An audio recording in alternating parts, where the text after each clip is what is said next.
Sir நான் 5 வயசுலேருந்தே காதலிக்க ஆரம்பிச்சிட்டேன் சார். இது உங்களுக்கு கொஞ்சம் ஓவரா இல்ல? ஏன்பா இப்படி? நான் இவ்வளவு நேரம் மும்பையை பத்தி பெருமையா நினைச்சுக்கிட்டு இருந்தேன். உங்களை மாதிரி பெரியவங்கெல்லாம் இந்த மாதிரி சொல்லி சொல்லியே எங்க மாதிரி இளைஞர் பேரையே கெடுத்துட்டீங்க சார். நான் காதலிக்கிறேன்னு சொன்னது தமிழ சார். நான் வந்து கிராண்ட் மெடிக்கல் காலேஜில் ஃபைனல் இயர் MBBS படிச்சுட்டு இருக்கேன் சார். நான் மும்பையிலேயே பிறந்து வளர்ந்தவர். மும்பையில பிறந்து வளர்ந்து MBBS படிச்சு இவ்வளவு அழகா தமிழை உச்சரிக்கிறீங்க. தமிழை மட்டும் இல்ல சார், நான் இங்க இந்திய நாட்டையும் நான் காதலிக்கிறேன் சார். விழி போல எண்ணி நம் மொழி காக்க வேண்டும், தவறான பேருக்கு நேர் வழி காட்ட வேண்டும். ஜனநாயகத்தில் நாம் எல்லோரும் மன்னர், தென்னாட்டு காந்தி அந்நாளில் சொன்னார். அன்னைக்கு சொல்லியிருந்தா கூட அவர் சொன்ன வரிகள் இன்னைக்கும் இந்தியாவுக்கு மட்டும் தாங்க பொருந்தும். எல்லோரும் இந்நாட்டு மன்னர், இந்த ஜனநாயக அமைப்புக்கு தான் நான் இந்திய தேசத்துக்கு சல்யூட் அடிக்கிறேன்.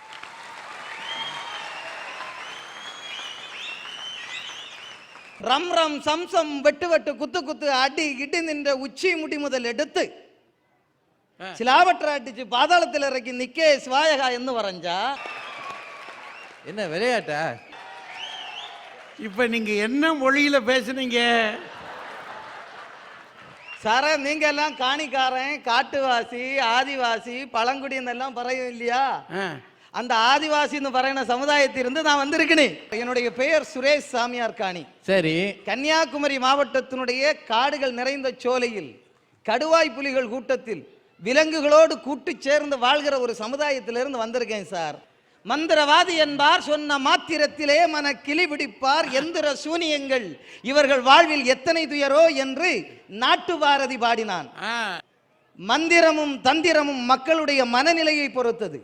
மந்திரத்தை நம்பி அல்லது மந்திர தொழிலை செய்து பிழைப்பதை விட சூழ்நிலைக்கு ஏற்ப உழைத்து, நானும் உழைத்து, அதனால் நானும் பிழைத்து என்னை சார்ந்து வாழ்கிற சமுதாயத்தையும் முன்னேற்ற வேண்டும் என்கிற நோக்கோடு இந்த சூழ்நிலைக்கு ஏற்ப உழைக்கிறவர்கள் தான் முன்னேறுகிறார்கள் என்று சொல்லி தலைவணங்க வந்திருக்கிறேன் sir. Very good, very good.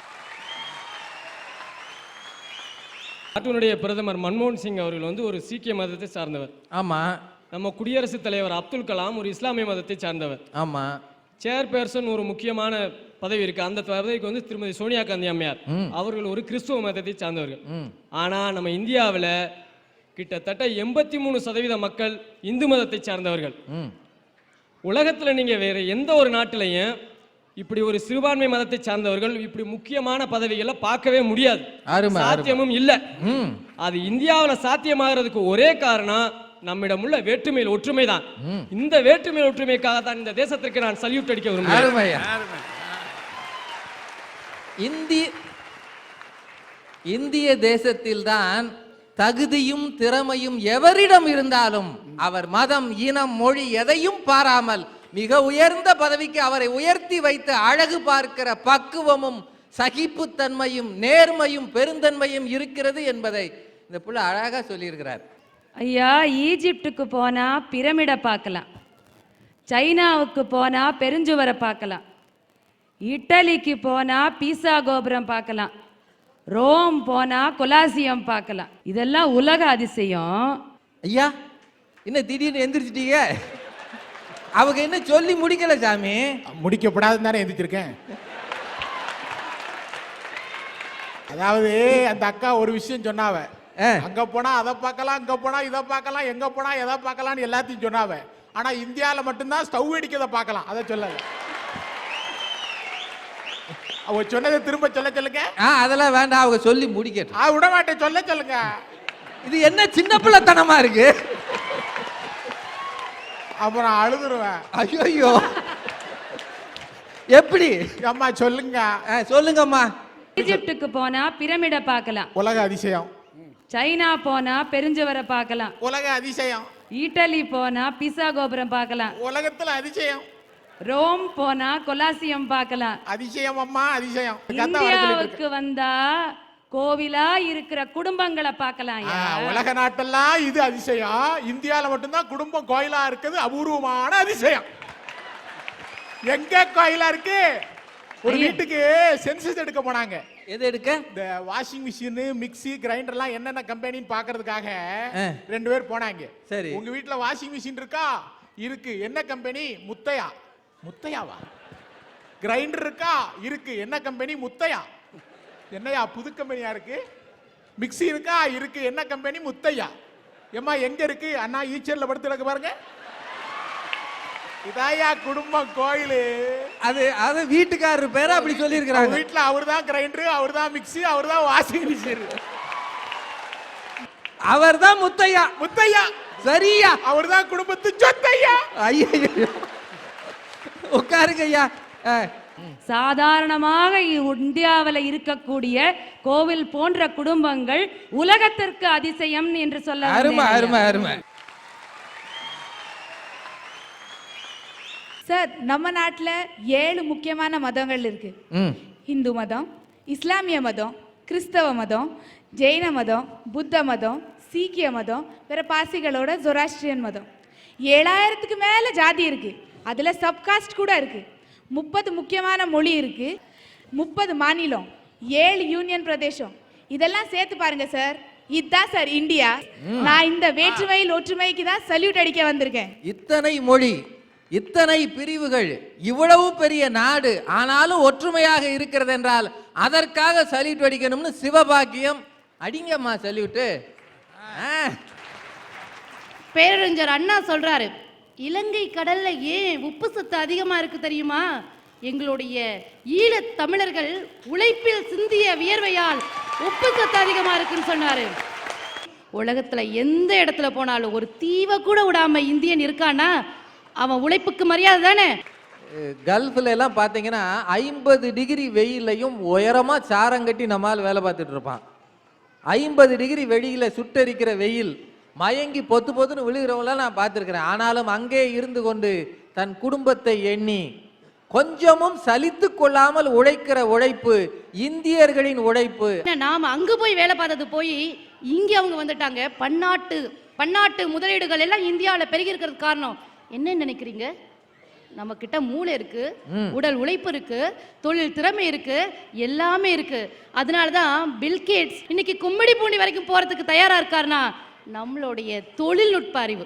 அதுக்கு இன்னொரு காரணம், இப்ப இருக்கிற நம்முடைய அமைச்சர்கள் பில்கேட்ஸ் மாதிரி ஆட்களை நம்ம ஊர் வரைக்கும் கூட்டிட்டு வராங்க.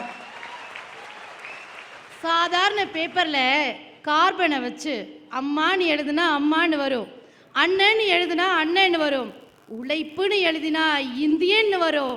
அந்த இந்திய உழைப்புக்கு தான் சார் என்னோட முதல் சல்யூட். ஜனநாயக நாடு சார் இது. ஒரு பேச்சாளர் தலை சிறந்த முதலமைச்சர் ஆக முடியும்னா அதுவும் நம்ம நாட்டில் தான். அறிஞர் அண்ணா.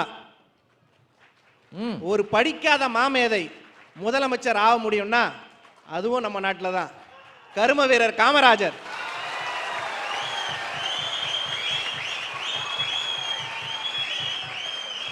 ஒரு திரைப்பட நடிகர் முதலமைச்சர் ஆக முடியும்னா அதுவும் நம்ம நாட்டில் தான். டாக்டர் எம்ஜிஆர். நான் நீ என்று சொன்னால் உதடுகள் ஒட்டாது, நாம் என்று சொன்னால்தான் உதடுகள் ஒட்டும் என்று ஒரு சிந்தனை கலைஞன் முதலமைச்சர் ஆக முடியும்னா அதுவும் நம்ம நாட்டில் தான் சார். டாக்டர் கருணாநிதி.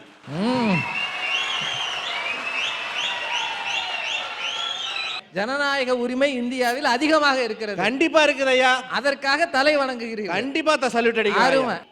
என்னமோ சொன்ன கதையில எலி ரவுக்க கேட்டுதான் சபையில. இன்னைக்கு அப்படிதான் வந்திருக்காங்க எல்லாரும். எந்த ஊர்மா நீ? திருநெல்வேலி மாவட்டம் முரப்பநாடு. இல்ல, நீ ஏடா கூடமா சொலவட சொல்லும் போதே நினைச்சேன் எலி ரவுக்க கேக்குதான். பெருச்சாலிட்டியா? சரி. அது மாதிரி இங்க எல்லாரும் வந்திருக்காங்க. குடும்பம் ஒரு கோயில்னு சல்யூட் அடிங்க. நீங்க எல்லாம் ஏமாந்தே போங்க. வேற்றுமையில ஒற்றுமைன்னு சல்யூட் அடிங்க. அதுக்கப்புறம் எல்லோரும் இந்நாட்டின் மன்னர்னு சல்யூட் அடிங்க.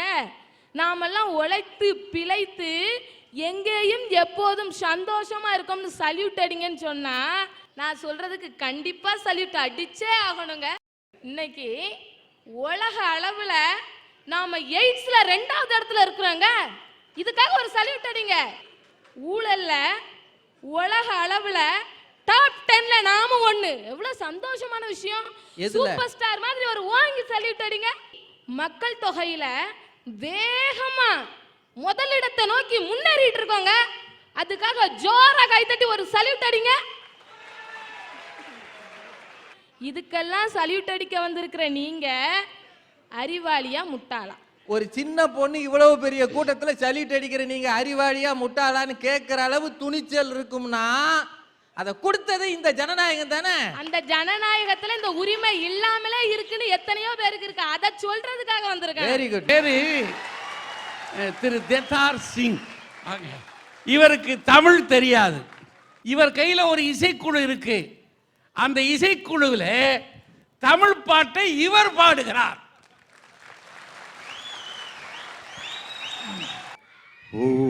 ஓராயிரம் பார்வையிலே உன் பார்வையை நான் அறிவேன். உன் காலடி ஓசையிலே உன் காதலை நான் அறிவேன்.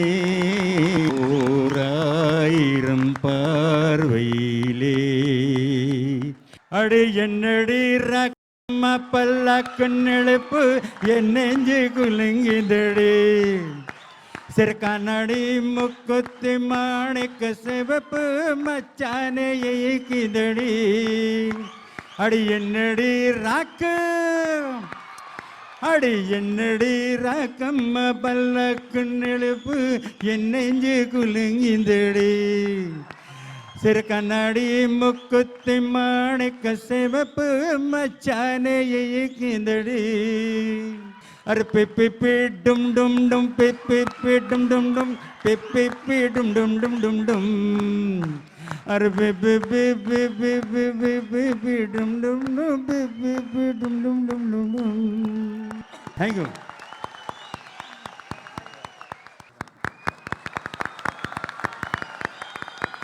நம்ம உறவை பத்தி தெரியணும்னா அந்த கல்யாண பத்திரிகை கொஞ்சம் பாருங்க. பெண் வீட்டார் அழைப்பு அப்படின்னு ஒரு 30-40 பேர் இருக்கும். பிள்ளை வீட்டார் அழைப்புன்னு ஒரு 30-40 பேர் இருக்கும். அவ்வளவு உறவு முறைகளை வேற எங்க பார்க்க முடியும்? அவ்வளவு பேரும் போட்டு என் பேரை போடலன்னு சண்டை ஓட்டு. இதெல்லாம் அவ்வளவு பேர் இருக்கும். எங்க ஐயா இருக்கும். இப்போ முன்னாடி கல்யாண வீட்டில் கிராமத்துலாம் பார்த்தீங்கன்னா நகரத்தில் கவரை கொடுத்துட்டு போயிடுவாங்க. கிராமத்தில் ஸ்பீக்கர் செட்டு போட்டு அனௌன்ஸ் பண்ணிடுவான். சுப்பையா 5 ரூபா, சுப்பையா கதை நாரி போகும். அப்புறம் முத்தையா 11 ரூபா. இப்போ என்ன பண்ணுதான்னா கிராமத்துக்காரன் நகரக்காரனும் தீவனத்தை இங்கே போய் வீடியோ வச்சு எடுத்துதான். இந்த பையன் மொய் எழுதியிருக்கானா இதுல பேரை போடுவாங்களாம். பேரை ஐயா 5 விரல்கள் சேரும் போது சிறு உரசல்கள் ஏற்படும் கட்டாயமா. ஆனா அதோட பலன் வந்து பலம் தான். அது மாதிரி குடும்பத்துல சின்ன சின்ன விவகாரம் வரலாம். ஆனா அந்த குடும்பம்ங்கிறது ஒரு பெரிய அமைப்பு. அப்புறம் நம்ம கூட பிறந்தவங்களை மட்டும் உறவு சொல்லி அழைக்கிறது இல்ல. நமக்கு பிடித்த நல்ல தலைவர்களை கூட எப்படி அழைக்கிறோம்? காந்தி தாத்தா, ஔவை பாட்டி, நேரு மாமா, அன்னை தெரசா, இப்படித்தானே உறவு சொல்லி அழைக்கிறோம். இங்க வாங்க பம்பாயில ஒரு எதிர் வீட்டு பெண்ணை எப்படி அழைக்கிறோம்னா பாபி அப்படின்னு கூப்பிடுவோம். பாபின்னா அண்ணி, அதாவது அன்னைக்கு சமானம். ஒரு டாக்ஸி டிரைவரா இருந்தாலும் ஆட்டோ டிரைவரா இருந்தாலும் அவரை பையான்னு கூப்பிடுறோம், அதாவது சகோதரரேன்னு. நான் இங்க வந்து 2 நாள் ஆகுது. மாத்துங்கால அந்த ரோட்ல நடந்து போயிட்டு இருக்கும்போது ஒரு காஃபி வண்டியில வச்சு விற்கிற ஒரு தம்பி பின்னாடி கேரியர்ல காஃபி வச்சு அப்படி தள்ளி நின்று ராஜா பையா ராஜா பையான்னு கூப்பிட்டார். அவர் ஒரு காஃபி வந்து வண்டியில வச்சு வித்தாலும் என்ன ராஜா பையானா அவர் சகோதரனேன்னு அழைத்தது இருக்கு பாருங்க. உண்மையிலேயே கூட பிறந்தவன் கூப்பிடும் போது இருக்கிறத விட பெரிய சந்தோஷம் அது. அந்த மாதிரி ஒரு உறவு முறை கிடைக்கிற இடம் இந்த நாடு, வேற எங்கேயும் கிடைக்காது. நிச்சயமா அருமமா. அதுதான் சுருக்கமா நான் என்ன சொல்ல வரேன்னா ஃபேமிலி, FAMILY. இந்த ஃபேமிலி மேலை நாட்டுல எப்படி இருக்குன்னா father and mother I leave you. ஆனா இங்க நம்ம இந்தியால father and mother I love you. அப்படிப்பட்ட குடும்ப அமைப்பை கொண்ட இந்தியாவுக்கு தான் என் முதல் சல்யூட். நான் பிறப்பில் ஆணாக பிறந்தாலும் இன்னைக்கு செயற்கை பெண்ணாக மாறி நான் இங்க நிக்கிறேன். 8 அண்ணன் 4 அக்கா, நான் 13வது சார். 5 வயசு இருக்கும்போது போய் விளையாடுன்னு சொன்னா எனக்கு விளையாட தோணலை சார். வீட்டில் இருக்க எங்கள் அம்மாவுக்கு கூட்டணும்னு தோணுச்சு, பாத்திரம் கழுவணும்னு தோணுச்சு. அப்போ எங்கள் அண்ணன் என்ன செஞ்சேன் தெரியுங்களா?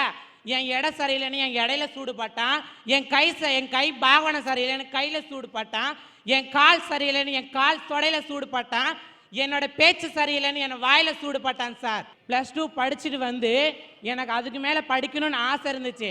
என்னை எந்த ஸ்கூலில் சார் சேர்த்துக்கிறாங்க? எந்த ஸ்கூலில் சேர்த்துக்கிறாங்க சார்? தமிழ்நாட்டில் நான் நடந்து போனால் கிண்டல் கேலி பண்ணுறாங்க. ஏன் சார்? எதுக்கு? உங்களை பெற்றாங்கல்ல, அதே தாய் தானே எங்களையும் பெற்றாங்க.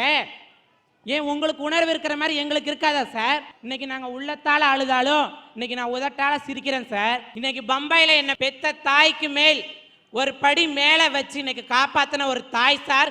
அவங்க இந்து, நான் முஸ்லீம். இன்னைக்கு நான் செயற்கை பெண் சார். செயற்கை பெண் அலி அரவாணி என்று போற்றாதீர்கள், செயற்கை பெண் என்று போற்றுங்கள் எங்களை. இது ஒரு உடல் குறைதான். கை கால் ஊனமாக இருப்பவர்கள், குறையோடு இருப்பவர்கள், பார்வை இல்லாதவர்களைப் போல இதுவும் ஒரு உடல் குறை.